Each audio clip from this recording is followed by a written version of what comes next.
મારા પતિ અને સાસુ રોજ મને માર મારતા. એક દિવસ મને ઘરની બહાર કાઢી મૂકી. મારે 2 નાની દીકરીઓ હતી. હું ભટકતી રહી. મેં મહેનત કરીને નર્સની નોકરી મેળવી. મારો પતિ ખૂબ બીમાર પડ્યો. પછી તે મને નર્સના વેશમાં જોઈ ગયો. પછી જે થયું તે સાંભળીને તમારા પગ નીચેથી જમીન નીકળી જશે. મારું નામ શ્વેતા છે. મને ખબર નહોતી કે એક દિવસ મારી ખુશખુશાલ જિંદગી એક નર્ક બની જશે. મારા પરિવારની મરજી મુજબ મારા લગ્ન થયા પછી મારું જીવન સંપૂર્ણપણે બરબાદ થઈ ગયું. મને ખબર ન હતી કે જે છોકરીઓ પોતાના માતા પિતાના કહેવા પ્રમાણે લગ્ન કરે છે તેનું જીવન આટલું ખરાબ થઈ જાય. કદાચ મારું નસીબ એવું હતું કે લગ્ન પછી મને ક્યારેય સુખ ન મળ્યું. આ મારી સત્ય વાત છે. મારી ઈચ્છાઓની હત્યા થઈ ગઈ. આ એક ગરીબની વાત છે. આ લાચારીની વાત છે. આ તે લાચાર અસ્તિત્વની વાર્તા છે જેનો અર્થ હંમેશા દુઃખ છે. હું એક છોકરી છું અને આ દુનિયામાં છોકરી હોવું એક મોટો ગુનો છે. અને પછી મેં બીજો સૌથી મોટો ગુનો કર્યો તે એ હતો કે હું પોતે એક છોકરી હતી અને બે છોકરીઓને જન્મ આપ્યો હતો. હું છોકરાને જન્મ ના આપી શકી જેની સજા મને આખી જિંદગી મળી. છોકરીને જન્મ આપવો શું એટલો મોટો ગુનો છે કે તેની સજા સ્ત્રીને આખી જિંદગી ભોગવવી પડે છે? બધી પરેશાનીઓ ચૂપચાપ સહન કરતા રહો. શું કોઈ સ્ત્રી પોતાની ઈચ્છા પ્રમાણે પોતાનું જીવન જીવી ન શકે? શું માત્ર સ્ત્રી જ બધું ખોટું કરે છે? હું એ સ્ત્રીઓને પૂછવા માંગુ છું કે જેઓ પોતે સ્ત્રી બનીને બાળકીને જન્મ આપનારી સ્ત્રી સાથે દુર્વ્યવહાર કરે છે. શું તમે તમારી માતાના ગર્ભમાંથી જન્મ નથી લીધો? મને સ્ત્રીઓથી શરમ આવે છે જે સ્ત્રીઓની એટલી બધી ટોણા મારતી હોય છે કે દીકરી જન્મે ત્યારે ને તેને ધિક્કાર કરે છે અને પહેલી સ્ત્રી આત્મહત્યા કરવા મજબૂર બને છે.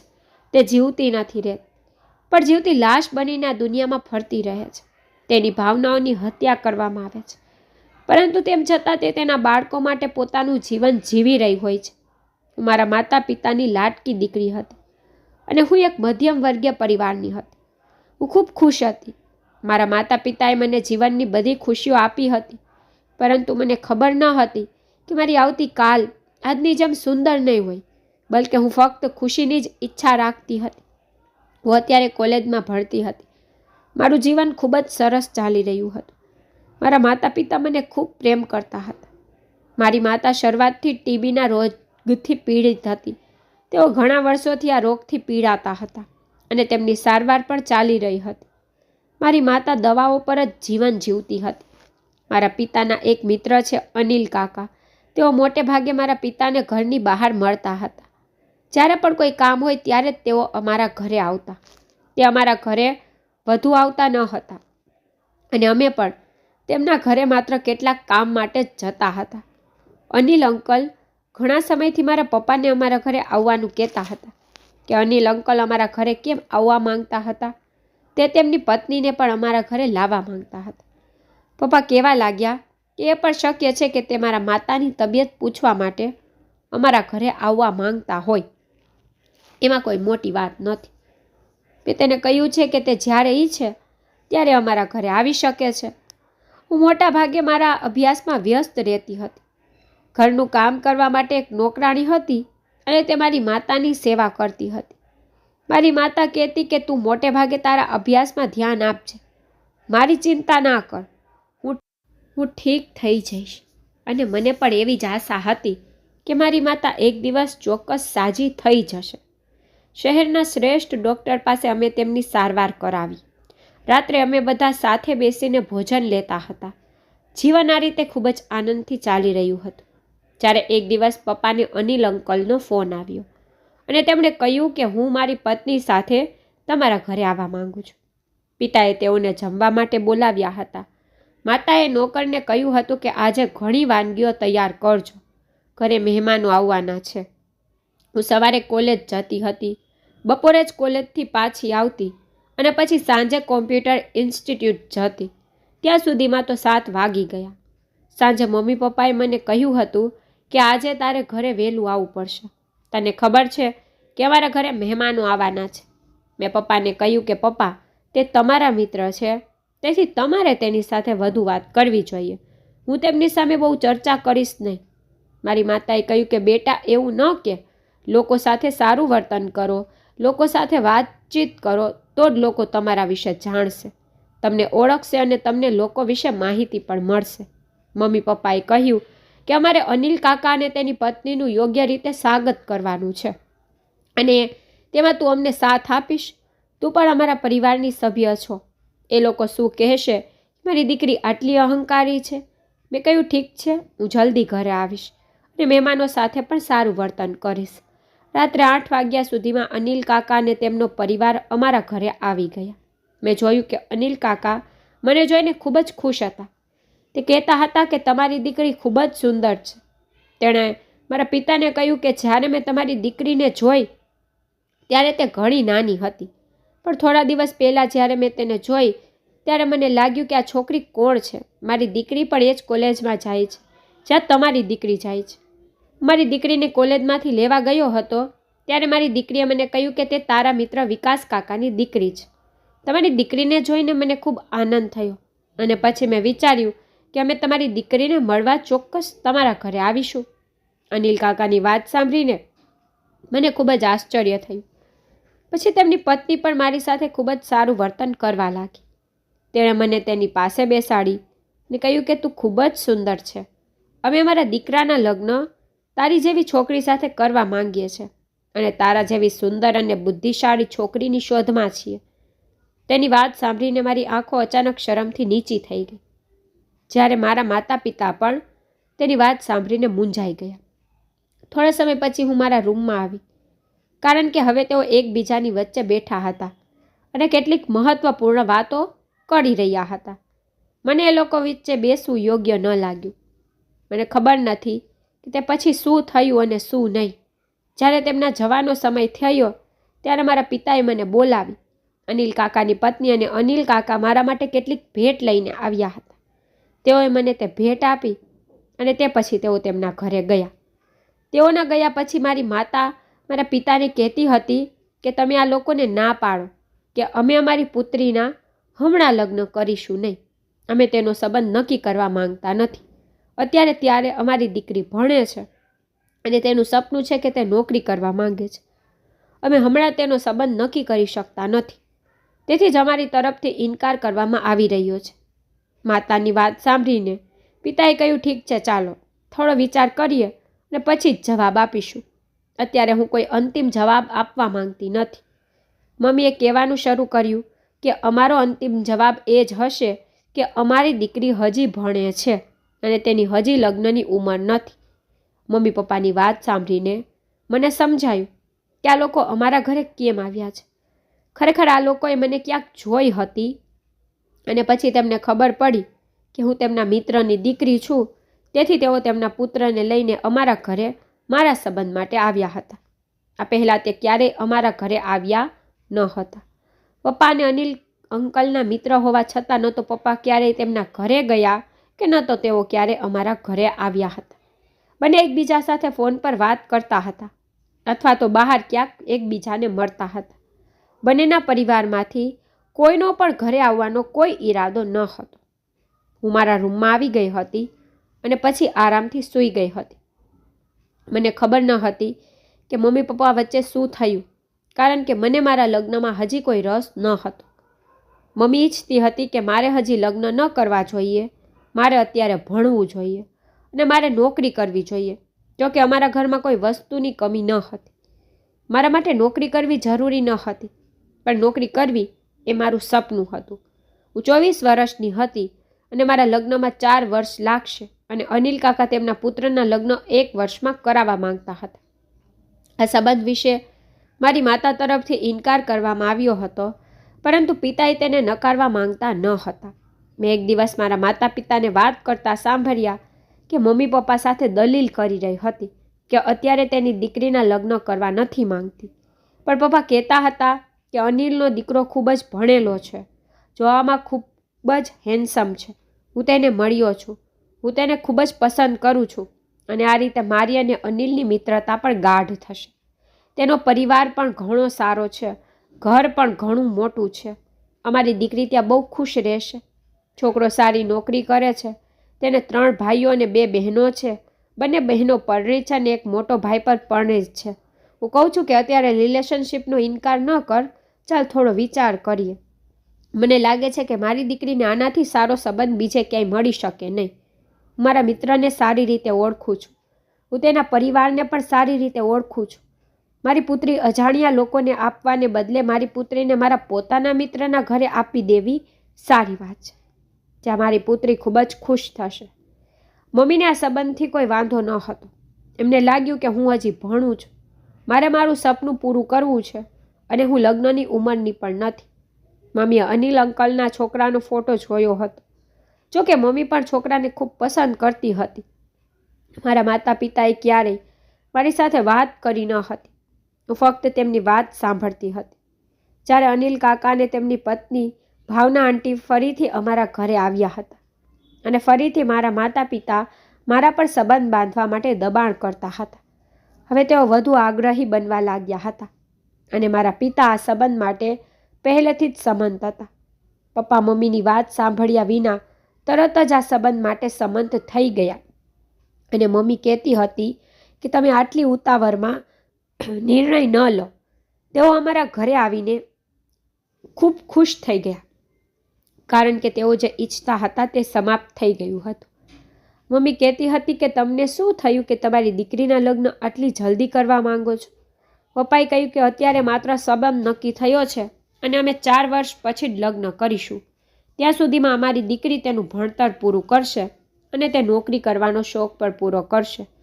પપ્પાના પક્ષના કારણે મારી માતાનો મૂડ ખૂબ ખરાબ હતો, પરંતુ થોડા દિવસો પછી તે પણ સામાન્ય થઈ ગઈ. મને એમ પણ કહેવામાં આવ્યું કે મારો સંબંધ ફાઇનલ થઈ ગયો છે અને મને મારા ભાવિ પતિનો ફોટો પણ બતાવવામાં આવ્યો હતો.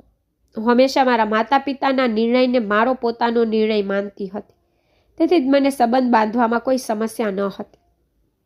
જ્યારે મારા માતા પિતાએ મને મારી ઈચ્છા વિશે પૂછ્યું તો મેં કહ્યું કે તમે અને લોકો જે ઈચ્છો તેમાં હું ખુશ છું.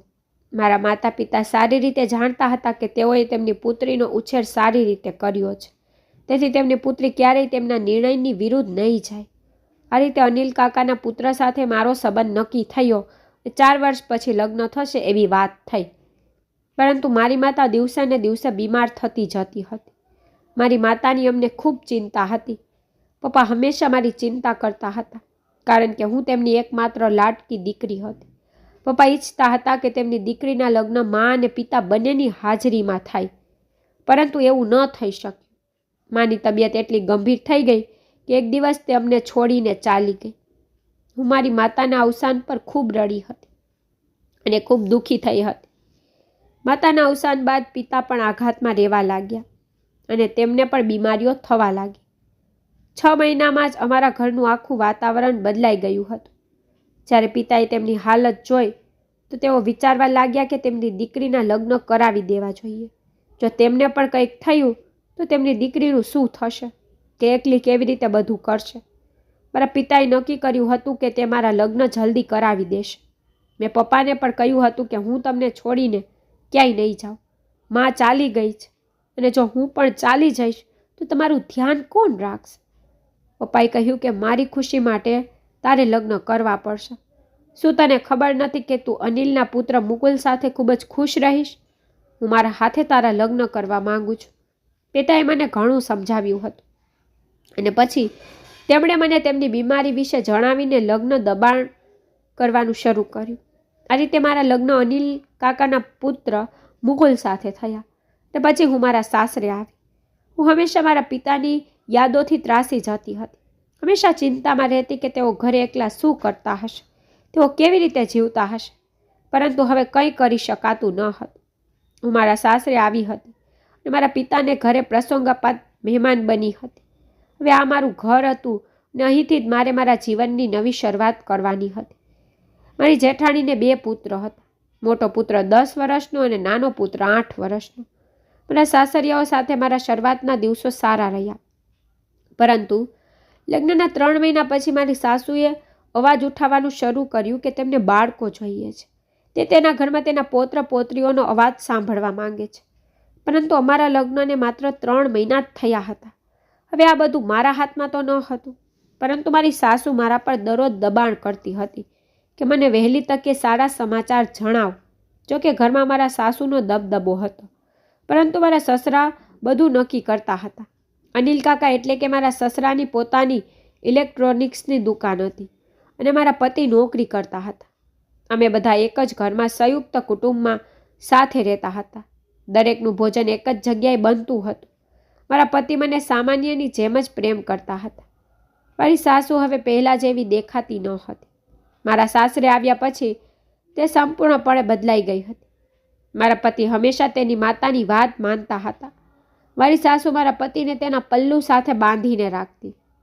મારી સાસુ મારી પાસે આખા ઘરનું બધું કામ કરાવતી. મારી સાસુએ કહ્યું કે મારી મોટી વહુએ લગ્નના 1 મહિના પછી જ મને ખુશખબર આપી હતી, પણ તારા લગ્નને 5 મહિના વીતી ગયા છે અને હજુ સુધી મારા કાનમાં ખુશખબર આવી નથી. મારા ખાન ખુશખબર સાંભળવા તડપી રહ્યા છે. મારી ભાભી ઘરમાં આરામ કરતી અને મારા આવ્યા પછી જાણે લોકોને તો કોઈ નોકરાણી મળી ગઈ હોય એવું લાગતું હતું. મારા સસરા સામે મારી જેઠાણી અને સાસુ મને બહુ પ્રેમ કરતા હોય એવો ઢોંગ કરતા હતા, પરંતુ મારા સસરા ચાલ્યા જાય પછી મારી સાથે ખૂબ જ ખરાબ વર્તન કરવામાં આવતું.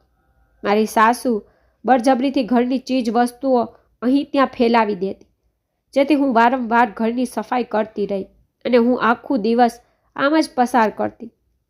જો હું મારા પતિને મારી ભાભી અને સાસુ વિશે ફરિયાદ કરવા માંગતી તો મારા પતિએ મને પહેલેથી જ કહ્યું હતું કે હું મારા પરિવારના સભ્યો વિશે કંઈ પણ સાંભળીશ નહીં.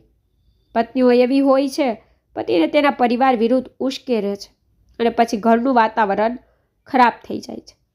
હું મારા પતિની વાત સાંભળીને ચૂપ થઈ જતી હતી. એક દિવસ મારી સાસુએ હદ વટાવી દીધી. હું બધા વાસણો ધોઈને રસોડામાંથી હમણાં જ બહાર આવી હતી. પછી જ્યારે હું રસોડામાં પાછી ગઈ તો જોયું કે મારી ભાભીએ ફરીથી વાસણો ગંદા કરી નાખ્યા હતા. તેમણે એક જગ્યાએ સ્વચ્છ અને ગંદા વાસણો ભેરવી દીધા હતા. મેં ફરીથી રસોડું સાફ કર્યું અને બધા વાસણો ધોયા. એક દિવસ મારા સસરા વહેલા ઘરે આવ્યા અને તેમણે મને ઘણું કામ કરતા જોઈ. જ્યારે મારી ભાભી તેના બાળકો સાથે તેના રૂમમાં સૂઈ રહી હતી અને મારી સાસુ પણ તેના રૂમમાં સૂઈ રહી હતી. બપોર થઈ ગઈ હતી. મારા સસરાએ જોયું કે હું વાસણો ધોઈ રહી હતી અને ઘરના બીજા બધા આરામ કરી રહ્યા હતા, તેથી તેઓ આ જોઈને ખૂબ ગુસ્સે થયા અને મારી સાસુને ઠપકો આપ્યો. તે ઘરેથી નીકળી ગયા. પછી મારા સાસુ મારા પર ગુસ્સે થવા લાગ્યા અને કહ્યું કે જો ભવિષ્યમાં તે મારા પતિને મારા વિશે ફરિયાદ કરવાનો પ્રયત્ન કર્યો તો તે તેના પુત્રને કહેશે કે તને છૂટાછેડા આપીને આ ઘરમાંથી કાઢી મૂકે. જો તે આ ઘરમાં ચૂપચાપ રહેવા માંગતી હો તો મારા વિશે કોઈને ફરિયાદ કરવાની જરૂર નથી. હું મારી માતાના ઘરે જવા માંગતી હતી, પરંતુ મારા સાસુ મને જવા દેતા ન હતા. મારા પતિ પણ મોટે ભાગે કામમાં વ્યસ્ત રહેતા હતા, તેથી મારા પતિને ફક્ત પથારીમાં જ મારી જરૂર હતી. તેણે કંઈ વિચાર્યું ન હતું કે આખો દિવસ તેની પત્નીનું શું થાય છે તે જાણવાની કોશિશ પણ કરી રહી હતી. આ ઘરમાં હું રડતા રડતા મારા દિવસો અને રાત પસાર કરતી હતી. મારા સસરા એકલા જ સારા માણસ હતા, પણ મારા સાસુએ મને તેમને કંઈ કહેવાની મનાઈ કરી હતી. એ જ રીતે મારા લગ્નને 8 મહિના વીતી ગયા. મારી એક નણંદ હતી જે કુંવારી હતી અને હમણાં જ પોતાનો અભ્યાસ પૂરો કરીને હોસ્ટેલમાંથી ઘરે આવ્યા હતા. તેને અહીં આવ્યાને 1 મહિનો થયો હતો. મારા પતિએ તેને તેમની કંપનીમાં નોકરી અપાવી હતી. હવે મારી સાસુ ઈચ્છતી હતી કે તેનો નાનો દીકરો પર પરણી જાય. મારી સાસુએ તેના નાના દીકરા માટે છોકરીઓ શોધવાનું શરૂ કરી દીધું હતું અને તે તેના નાના દીકરા માટે પોતાની પસંદની છોકરી લઈને આવી હતી.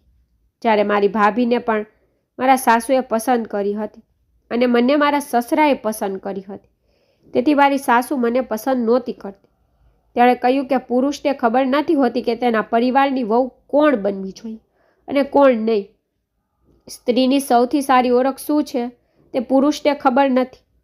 મારા દેરના લગ્નમાં મને આખા લગ્ન દરમિયાન નોકરાણી તરીકે રાખવામાં આવી હતી. મારા પપ્પા મારા દેરના લગ્નમાં આવ્યા હતા. મારા દિયરના લગ્ન પૂરા થતાં જ હું મારા પિતાને મળવા ગઈ.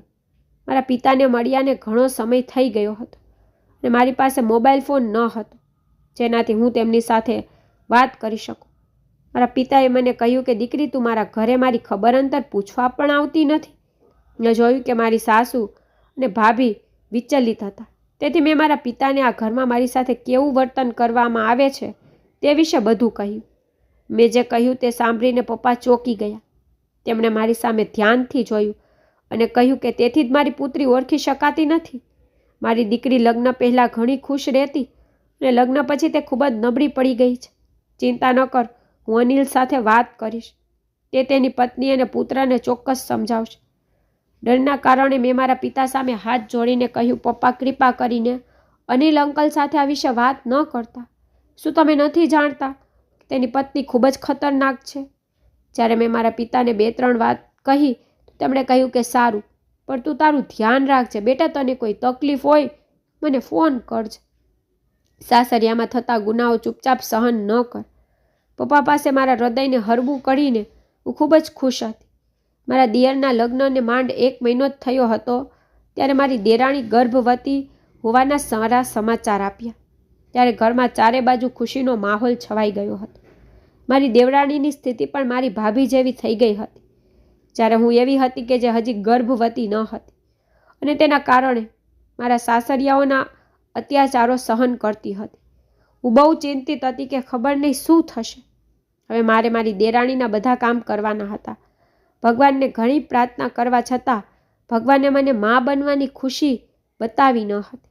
એક દિવસ હું આંગળું સાફ કરી રહી હતી ત્યારે અચાનક હું બેભાન થઈ ગઈ અને પછી જ્યારે ડૉક્ટરે મારી તપાસ કરી તો મને ખબર પડી કે હું ગર્ભવતી છું.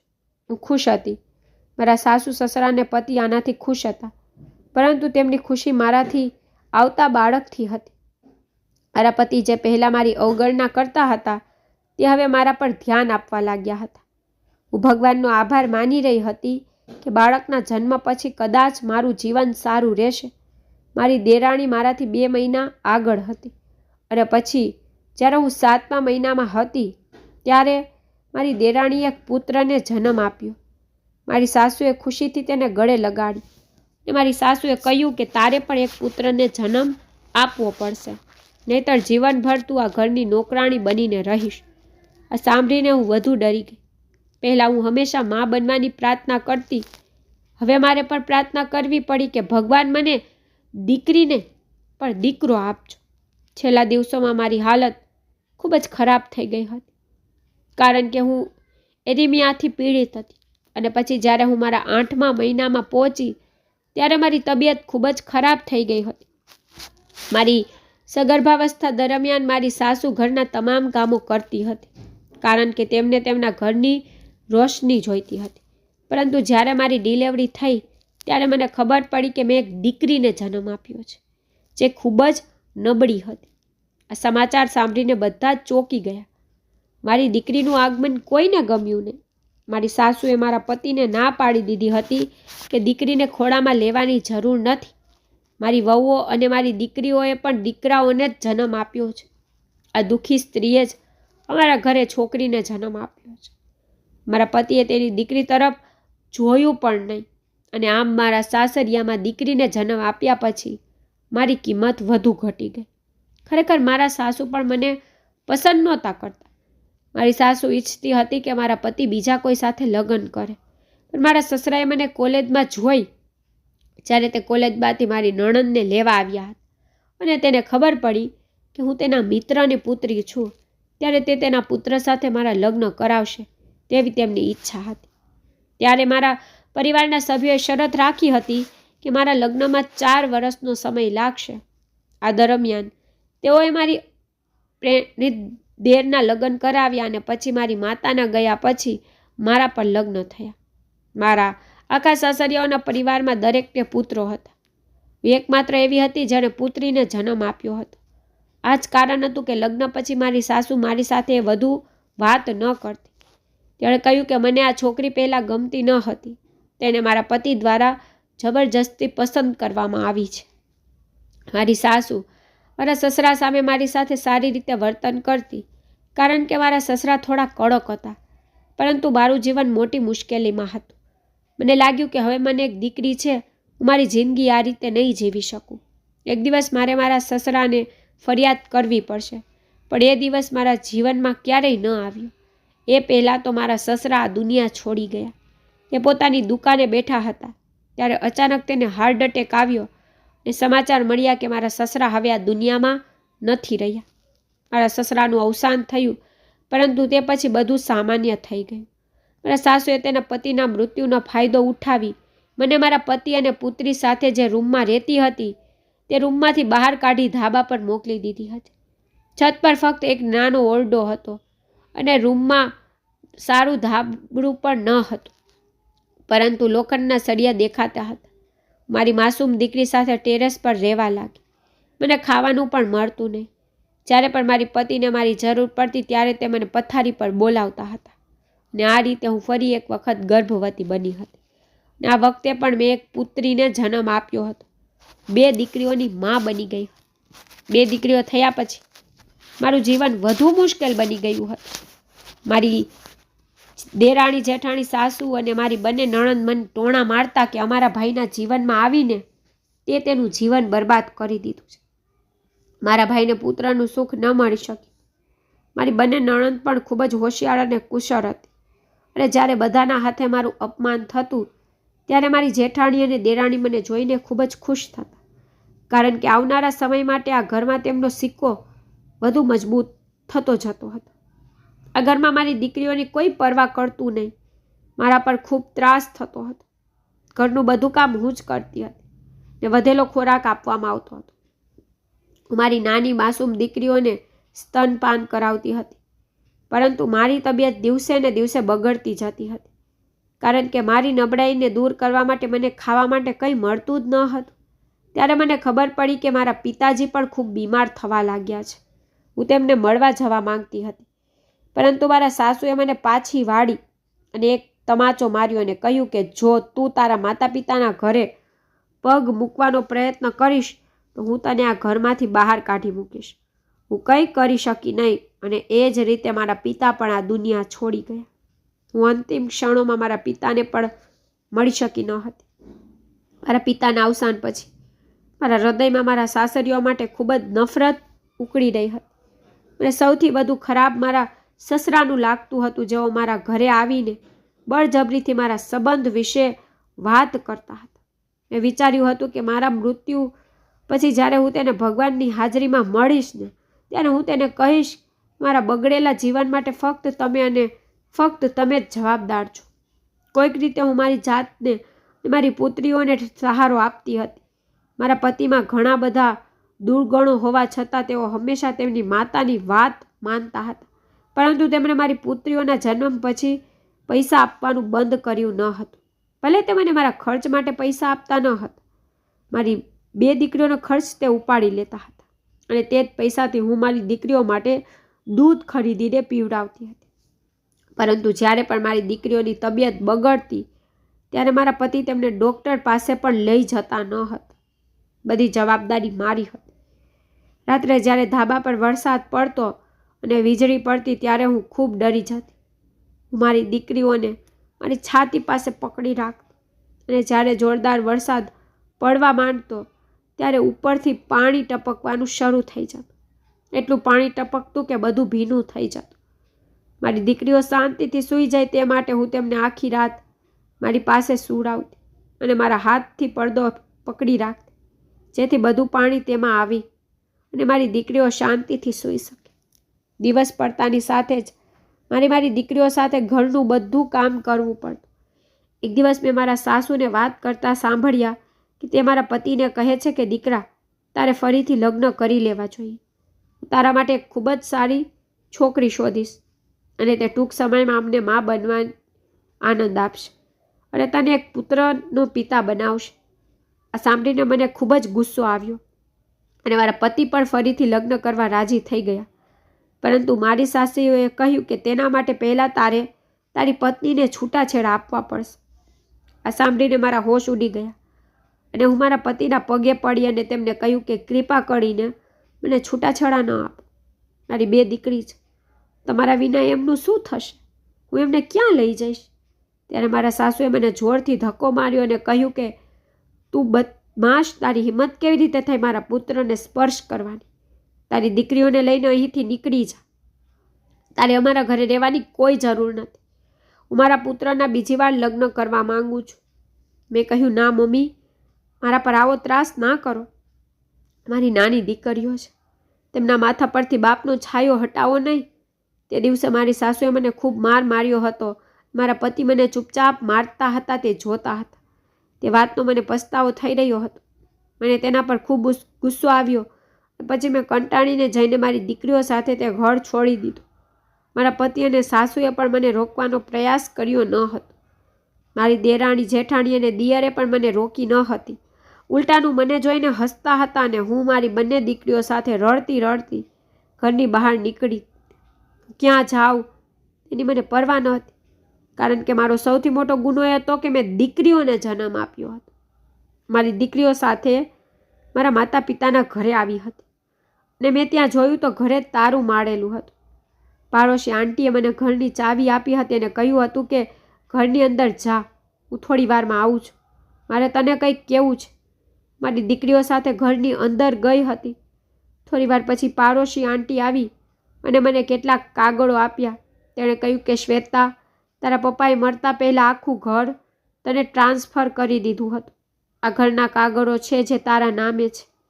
તેણે તેના વિસ્તારના તમામ લોકોની સામે આ વસિયતનામું બનાવ્યું છે. તું લગ્ન પછી અહીં આવતી નહીં. હું ઘણા સમયથી તારી રાહ જોઈ રહી હતી કે તું અહીં ક્યારે આવીશ અને હું તને આ કાગળો આપીશ. હવે તમે આ ઘરના માલિક છો. પાડોશી આંટીની વાત સાંભળીને મારા હૃદયને એક અજીબ શાંતિ મળી. મને મારા પિતાની ખૂબ જ યાદ આવતી, જેમણે આ ઘર તેમની પુત્રીના મૃત્યુ પહેલાં તેને ટ્રાન્સફર કરી દીધું હતું. હવે હું મારી દીકરીઓ સાથે અહીં રહેતી હતી, પણ વિચારવા જેવી વાત એ હતી, મને રહેવા માટે માત્ર ઘર જ મળ્યું હતું. મારી દીકરીઓને ઉછેરવા અને તેમના ભણતર માટે મને પૈસા કેવી રીતે મળશે? હું શિક્ષિત હતી, તેથી મેં નોકરી શોધવાનું નક્કી કર્યું હતું. મારી મોટી દીકરી 5 વર્ષની હતી, જ્યારે નાની દીકરી 3 વર્ષની હતી. ત્યારે હું મારી મોટી દીકરીને પાડોશી આંટી પાસે મૂકીને જતી હતી અને નાની દીકરીને સાથે લઈને કામ કરવા જતી હતી. મેં એક હોસ્પિટલમાં નર્સ તરીકે કામ કરવાનું શરૂ કર્યું હતું. મારી પુત્રીને હોસ્પિટલે લઈ જતી હતી, તેથી મને ઘણી સમસ્યાઓનો સામનો કરવો પડ્યો હતો. પરંતુ આ સમસ્યાઓનો સામનો કરવાનું મારા નસીબમાં લખ્યું હતું. હું કોઈક રીતે કામ કરીને મારી દીકરીઓને ઉછેરતી હતી. જીવન આમ જ ચાલતું. મારા સાસરિયાઓએ મારી ખબર અંતર પૂછવાની કોશિશ પણ ન કરી. મેં નર્સિંગમાં 2 વર્ષ કાઢ્યા, પણ નર્સિંગ કરતી વખતે મને ઘણી તકલીફોનો સામનો કરવો પડ્યો. મારી દીકરીઓ હજુ નાની હતી અને તેઓ ઘરના કામકાજ કરી શકતી ન હતી. મને બીજું કોઈ કામ કરવું હતું ત્યારે મને વિચાર આવ્યો કે અમારા ઘરનો ઉપરનો ભાગ ખાલી પડ્યો છે. મારે તેમાં ભાડું રાખવા જોઈએ. તેનું થોડું ભાડું આવશે. જો હું નોકરી કરીને થોડા પૈસા કમાઈશ, મારી દીકરીઓનો સારો ઉછેર થશે. મેં ઘરના ઉપરના ભાગમાં ભાડું તો આપ્યું, પરંતુ આ દિવસોમાં મોંઘવારી ખૂબ જ હતી. તેથી મારું અને મારી પુત્રીઓનું ભરણ પોષણ કરવું હજી પણ મારા માટે મુશ્કેલ હતું. મને યોગ્ય નોકરી મળી રહી ન હતી. પછી એક દિવસ મને હોસ્પિટલમાં કામ કરતી નર્સનો ફોન આવ્યો. તેણે મને કહ્યું કે તમારા માટે એક કામ છે, જો તમે ઈચ્છો તો તમે કરી શકો છો.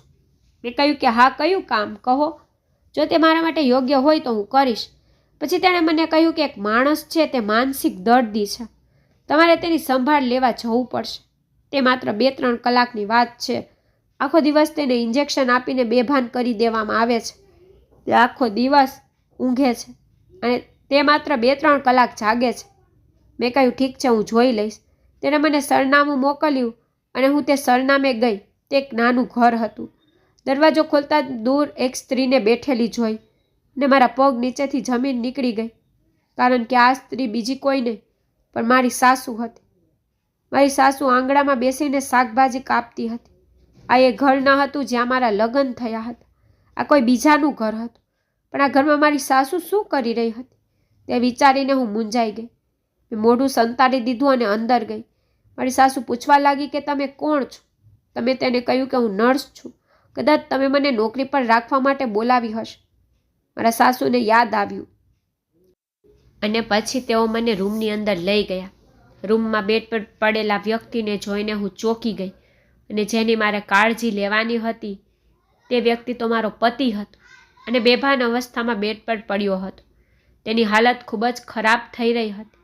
મારા સાસુ તેમના પુત્રની હાલત જોઈને રડી પડ્યા હતા. મારી સાસુને પૂછ્યું કે તેને શું થયું છે. મારી સાસુએ કહ્યું કે દીકરી, હું તને શું કહું, હું મારા પુત્રના બીજા લગ્ન કરાવવા માંગતી હતી. લગ્નના જ દિવસે તેની ભાવિ પત્ની કોઈ બીજા સાથે ભાગી ગઈ. અમે એક મોટા ઘરમાં રહેતા હતા, જ્યાં મારી 2 વહુ હતી.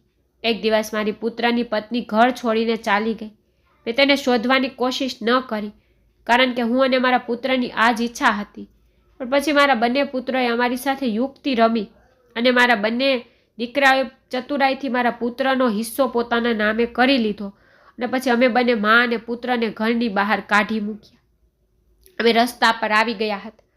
મારો દીકરો ગાંડાની જેમ વરતવા લાગ્યો, કારણ કે તેની જેઠાણીએ તેને મીઠા શબ્દોમાં લલચાવ્યો હતો કે હવે તારી પત્ની પણ નથી રહી અને તે તેની દીકરીઓ સાથે અહીંથી ચાલી ગઈ છે. હું મારા પુત્રના બીજી વાર લગ્ન કરાવવા માંગતી હતી, પરંતુ તેઓ મારા પુત્રને બીજી વાર લગ્ન કરવા દેવા માંગતા ન હતા. તેથી તેઓએ મારા પુત્રને તેમની મીઠી વાણીથી લાલચ આપી અને છેતરપિંડી કરીને તેના 2 ભાઈઓના નામના કાગળો પર સહી કરાવી લીધી અને અમને બંને મા અને પુત્રને ઘરમાં કોઈ માન ન હતું. પછી એક દિવસ એવું બન્યું કે અમને ઘરમાંથી કાઢી મૂકવામાં આવ્યા. મારા પુત્રની હાલત ખૂબ જ ખરાબ થઈ ગઈ હતી. તેણે બધું જ ગુમાવ્યું હતું. આ મારા પુત્રના મિત્રનું ઘર છે. મારા પુત્રના મિત્રએ તેને રહેવા માટે ઘર આપ્યું છે, પરંતુ મારા પુત્રને પણ ઓફિસમાંથી કાઢી મૂકવામાં આવ્યો હતો. ખબર નહીં અમારા પર એવી કેવી મુસીબત આવી ગઈ હતી કે અમારે આ બધું સહન કરવું પડ્યું. મારો દીકરો ધીરે ધીરે બધાથી કંટાળી ગયો અને ડિપ્રેશનનો શિકાર બનવા લાગ્યો અને પછી પાગલ જેવું વર્તન કરવા લાગ્યો. હું વૃદ્ધ થઈ ગઈ છું. હું મારા પુત્રની સેવા કેવી રીતે કરી શકું? અમે સંપૂર્ણપણે બરબાદ થઈ ગયા છીએ. મારા પુત્રની પર તેના મિત્ર દ્વારા સારવાર કરવામાં આવી રહી છે. દીકરી, હું એક વૃદ્ધ સ્ત્રી છું અને મારા પુત્રની સંભાળ રાખી શકતી નથી. તું મારા પુત્રની સંભાળ રાખજે, તેને સમયસર દવાઓ આપજે અને પછી તેને સાજો કરવાનો પ્રયાસ કરજે. મારી સાસુની બધી વાત સાંભળીને મારી આંખોમાં આંસુ આવી ગયા અને મને મારો ભૂતકાળ યાદ આવવા લાગ્યો. પણ પછી મેં વિચાર્યું કે આ લોકો સાથે આટલું ખોટું કેવી રીતે થઈ શકે? આ લોકોએ મારી સાથે ઘણું ખોટું કર્યું હોવા છતાં મેં તેમને ક્યારેય શ્રાપ આપ્યો નથી. પણ એવું કહેવાય છે ને કે વ્યક્તિ દરેક વસ્તુની અવગણના કરે છે, પરંતુ ભગવાન બધું જોતા હોય છે. તે ચોક્કસ ન્યાય કરે છે. મને પણ ન્યાય મળ્યો. મારા પતિ અને મારા સાસુને તેમના કૃત્યની સજા મળી. પુત્રવધુ અને પુત્રો જેમને તેણી ખૂબ સારા માનતી હતી, તેઓએ તેમને ઘરની બહાર કાઢી મૂક્યા. મા દીકરો બંને રસ્તા પર આવી ગયા. મારા પતિની સેવા કરવાનું નક્કી કર્યું હતું. મારા પતિની સેવા કરતી હતી, પરંતુ આજ સુધી ન તો મારા સાસુ કે મારા પતિ મને ઓળખી શક્યા, કારણ કે હું હંમેશા મારો ચહેરો ઢાંકતી હતી. મારી સાસુ મને કહેતી, દીકરી તું તારા ચહેરા પરથી માસ્ક હટાવી લે. પણ હું તેને કહેતી કે અમે નર્સ છીએ, તેથી અમે દર્દીઓની આ રીતે જ સેવા કરીએ છીએ. અમે અમારા ચહેરા પરથી માસ્ક હટાવી શકતા નથી. મારા પતિને સમયસર દવાઓ આપતી હતી. મારી ડ્યુટી 2-3 કલાકની હોવા છતાં હું અહીં વધુ ને વધુ સમય પસાર કરતી હતી અને મારા પતિને જલ્દી સાજા કરવા માંગતી હતી. અને મારા પ્રયત્નોથી મારા પતિ સ્વસ્થ થવા લાગ્યા. મને અહીંથી સારી એવી રકમ મળતી હતી, કારણ કે મારા પતિનો મિત્ર, જે તેના બાળપણનો મિત્ર હતો, તેણે હંમેશા મારા પતિને સહારો આપ્યો હતો. તે ખૂબ જ અમીર હતો અને મારા પતિની સારવાર કરાવતો હતો. હું ઘણા દિવસો સુધી આ રીતે ચહેરો છુપાવીને મારા પતિની સેવા કરતી રહી અને ધીરે ધીરે મારા પતિ સ્વસ્થ થવા લાગ્યા. જ્યારે હું મારા પતિના ઘરેથી ઘરે આવવાની હતી, ત્યારે હું તેને ઇન્જેક્શન આપતી હતી. તે મારી સામે જાગતા રહેતા અને મારી સાથે વાતો કરતા. તેનું બધું કામ હું જ કરતી. એક દિવસ તેણે મારો હાથ પકડીને કહ્યું કે તને જોયા પછી મને એક વિચિત્ર નિકિતાનો અહેસાસ થાય છે. લાગે છે કે તારો અને મારો સંબંધ જૂનો છે, પણ મને માફ કરી દે. હું તારી સાથે આવી વાત કરવા નથી માંગતો, પણ મારું દિલ તારી સાથે આવી વાત કરવા મજબૂર થઈ રહ્યું છે. તેણે કહ્યું કે હું મારી પત્નીને ખૂબ જ યાદ કરું છું. મારી પત્ની મને ખૂબ પ્રેમ કરતી હતી. તે મારા ઘરના તમામ કામ કરતી હતી. મેં અને મારી માએ મળીને તેને ખૂબ ત્રાસ આપ્યો. તે મારી 2 પુત્રીઓની મા હતી, છતાં મેં મારી પુત્રીઓ તરફ જોયું પણ ન હતું. પછી એક દિવસ મારી પત્ની પોતે જ મારાથી કંટાળી ગઈ, મને છોડીને ચાલી ગઈ અને મારી બંને પુત્રીઓને પોતાની સાથે લઈ. મારી સાથે જે કંઈ પણ થયું, મને લાગે છે કે તે મેં મારી દીકરીઓ અને મારી પત્ની સાથે જે કર્યું ને, તેનું પરિણામ હતું. આ કહેતા મારા પતિ રડવા લાગ્યા મારા પતિની વાત સાંભળીને મારી આંખોમાં પણ આંસુ આવી ગયા. હું જ્યારે ઘરે જતી ત્યારે મારી દીકરીઓને કહેતી કે મમ્મી તું ઘરે આવવામાં ખૂબ મોડું કરે છે, થોડી વહેલી આવ. પણ હું મારી દીકરીઓને કેવી રીતે કહું કે હું જીવનના કયા તબક્કે પહોંચી ગઈ છું? ખબર નહીં કેમ મને મારા પતિની સેવા કરવી ગમતી હતી. ભલે મારા પતિએ મારી સાથે ઘણું ખોટું કર્યું, કદાચ ભગવાને તેમની સેવા કરવાનું પણ મારા જ હાથમાં લખ્યું હોય. જ્યારે મારા પતિ તેમના રૂમમાં આરામ કરતા હતા ત્યારે મારા સાસુ મને તેમની સાથે બેસાડતા હતા. મારી સાસુ કહેતી કે તું બહુ સારી છે. મારી વહુ પણ આવી જતી, ઘરનું બધું કામ કરતી, ક્યારેય ઉફ પણ ના બોલતી. મેં અને મારા દીકરાએ તેને ખૂબ જ પરેશાન કરી હતી, કારણ કે તેણે પુત્રને જન્મ આપ્યો ન હતો. અમારા કારણ મને ખબર નથી કે તે ગરીબ છોકરી ક્યાં હશે, તે પોતાનું જીવન કેવી સ્થિતિમાં જીવી રહી હશે. હું પુત્રોને જન્મ આપનારી મારી વહુઓનું સન્માન કરતી અને આ ઘરમાં દીકરીઓને જન્મ આપનાર તે વહુનું ઘરમાં મેં ક્યારેય સન્માન જ થવા દીધું નથી. એટલા માટે કે મેં હંમેશા મારા પુત્રને તેની વિરુદ્ધ ઉશ્કેર્યું અને જ્યારે તેણે મારું ઘર છોડ્યું ત્યારે મારી બંને પુત્ર વધુ તેમના સાચા રંગ બતાવવા લાગી. તેમાંથી એક પણ મારી સેવા કરી નહીં. વધુમાં તેઓએ મારા પુત્રને તેમની મીઠી વાણીથી લલચાવીને મૂર્ખ બનાવ્યો અને મારી પુત્રીઓએ પણ તેમની મા અને ભાઈની સ્થિતિ તરફ ક્યારેય પાછું વળીને જોયું નથી. તે તેના 2 ભાઈઓ અને ભાભી સાથે જોડાઈ ગઈ. જો આજે અમારી સ્થિતિ કેટલી ખરાબ થઈ ગઈ છે. ભગવાને અમારા કર્મોની સજા આપી છે. હું ઈચ્છું છું કે મારી પુત્ર વધુ મારી સામે આવે અને તેની માફી માંગુ, પણ શું કરું મને સમજાતું નથી. હું એવી વૃદ્ધ સ્ત્રી છું કે મેં તેને શોધવાની કોશિશ પણ નહોતી કરી અને મારો દીકરો જેણે તેને શોધી શકત તે પણ હવે બીમાર પડેલો છે. હું ઈચ્છું છું કે ભગવાન તેના હૃદયમાં દયા રાખે અને તે પોતે અમારી પાસે આવે. અમે બંને મા અને પુત્ર અમારા પાપો માટે તેની પાસે માફી માંગીશું અને તેમને અમને માફ કરવા માટે કહીશું, તો કદાચ ભગવાન અમારું જીવન સરળ બનાવે. અમે ખૂબ જ મુશ્કેલી ભર્યું જીવન જીવી રહ્યા છીએ.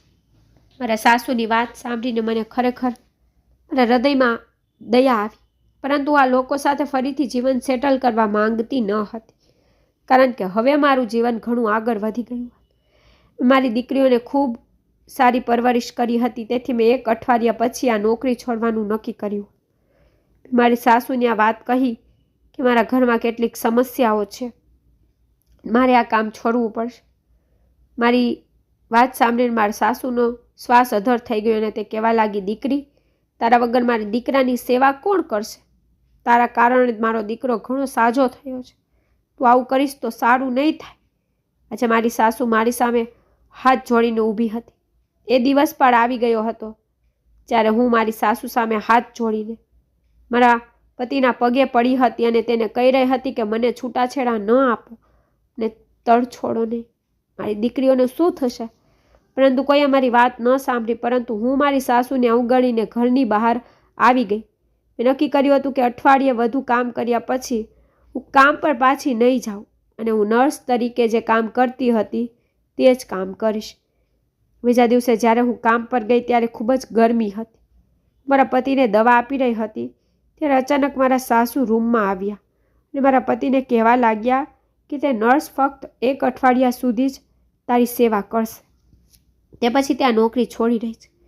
મારા પતિએ તેની માતાની વાત સાંભળ્યા પછી મને કહ્યું હતું, હું તમને હાથ જોડીને વિનંતી કરું છું કે મારી મા વૃદ્ધ થઈ ગઈ છે, તે મારી સેવા કરી શકશે નહીં. જ્યાં સુધી હું સંપૂર્ણ રીતે સ્વસ્થ ન થઈ જાઉં ત્યાં સુધી તમે નોકરી છોડશો નહીં. હું તમારી આગળ હાથ જોડું છું.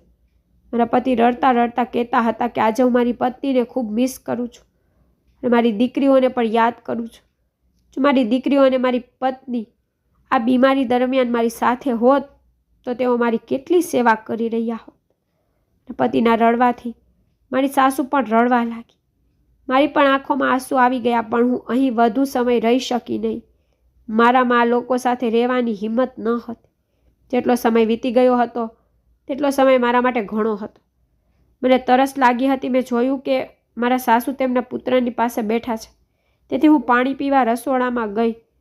પાણી પીવા માટે મારું સ્કાર્ફ ઉતાર્યો અને પછી પાણી પીધા પછી હું પાછી ફરવા ગઈ અને માસ્ક પાછું પહેરવા જતી હતી ત્યારે મેં જોયું મારી સાસુ મારી પાછળ ઊભી હતી અને તેણે મારો ચહેરો જોઈ લીધો. રસોડામાં મારા સાસુને જોઈને હું ચોંકી ગઈ. મારી સાસુની આંખમાં આંસુ હતા અને તેમણે કહ્યું, શ્વેતા, આનો અર્થ એ કે તું આટલા દિવસોથી અમારી સાથે છે. તે અમને આ વાતની જાણ પણ થવા દીધી નથી. મારી સાસુ ખૂબ જ ભાવુક થઈ ગઈ અને તે જોરથી રડવા લાગી અને તેણે મારો હાથ પકડીને બળપૂર્વક મને મારા પતિની સામે લાવી. મારા પતિ પણ મને જોઈને રડવા લાગ્યા. તેમણે કહ્યું કે તું ક્યાં ગઈ હતી? મારા પતિ અને સાસુ સામે આવવા માંગતી ન હતી, પરંતુ આજે મારું સત્ય બંનેની સામે આવી ગયું હતું. મારા સાસુએ મારા પતિને કહ્યું કે દીકરા, આજે અમે બંને શ્વેતા પાસે માફી માંગી લઈએ. અમે તેની સાથે ઘણું ખોટું કર્યું છે. બંને મારી સામે હાથ જોડીને રડવા લાગ્યા. મારા પતિએ કહ્યું કે શ્વેતા, મારી દીકરીઓ ક્યાં છે? પ્લીઝ મારી લાઈફમાં પાછી આવ. તારા ગયા પછી મારી જિંદગી બે રંગ બની ગઈ.